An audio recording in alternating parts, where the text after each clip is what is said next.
Power panel now, Jono Caldwell, Fox News political analyst, and David Carlucci, former Democrat New York State Senator. David, I'm going to start with you. Maganomics, what are they exactly?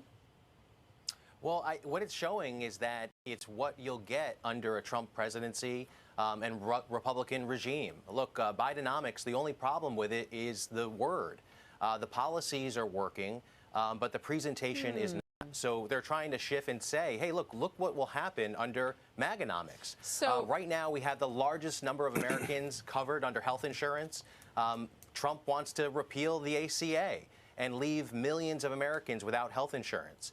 Those are just some of the plain facts about what Maganomics means. All right, I'll let Gianno hit those, what you call plain facts, but that's not what they're doing. They're not saying that the only problem was the word Bidenomics.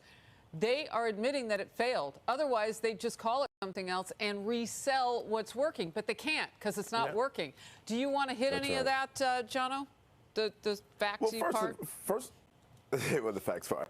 Well, first and foremost, this idea of Maganomics and saying, hey, we're gonna put this out here to compare and contrast with Bidenomics is one of the dumbest ideas I think that I've heard in a while in politics, because Maganomics is something people will say, wow, that's when the economy was great. Give me more of that. I remember when Trump was in office, we had big paychecks.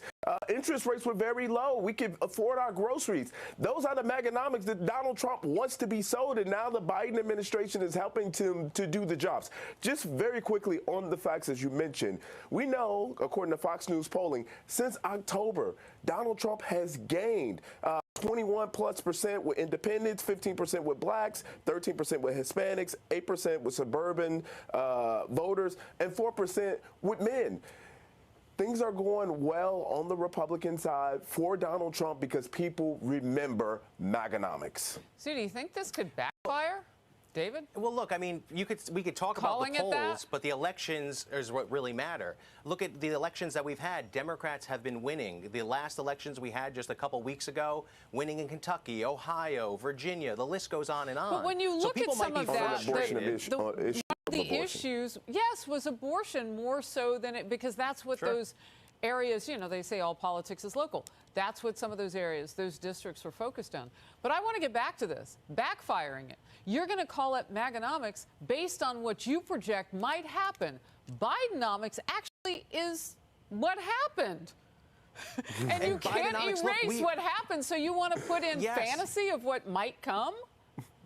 It's the reality. It's the contrast between what Biden policies are doing, whether it's the CHIPS Act, the affordable, we talk about the Affordable Care Act. Why you can't sell that, though? See, people are smart. I think the polling, people are frustrated. And they know that at the end of the month and at the end of this year, they'll need $11,000 more to have what they had in 2021. They know that they just had the most expensive Thanksgiving on record. They know this. If we look at, we can look at multiple economic indicators. I don't know. Well, I think it's the presentation. I believe that, but I believe that economic indicators are showing that the American economy is on a roll. And if you compare it to the rest of the world, we are doing incredibly well. And to blame the policies of Biden for inflation, I think, is woefully wrong. Look at the rest of the world. We have gotten inflation to the number that the Fed was looking for.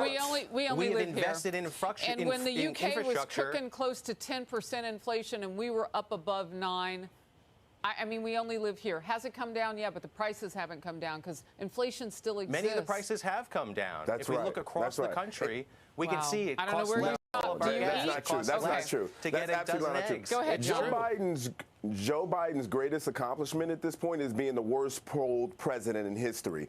Things are not going well under his watch, and over 70% of Americans feel that their financial situation is going in the wrong direction. They feel they're either poor or fair. That's not okay for any president to be waving a flag to say, vote me in for a second term. No, absolutely not. People are living out of boxes, if you will, because they cannot afford basic necessities. That's not okay. That is not what Democrats should be trying to sell to the American people. It's a horrible image. All right, David, I'll come to you first on this. I've got to move. Biden's border crisis somehow managing to get even worse. Didn't think that could happen, but look at the pictures.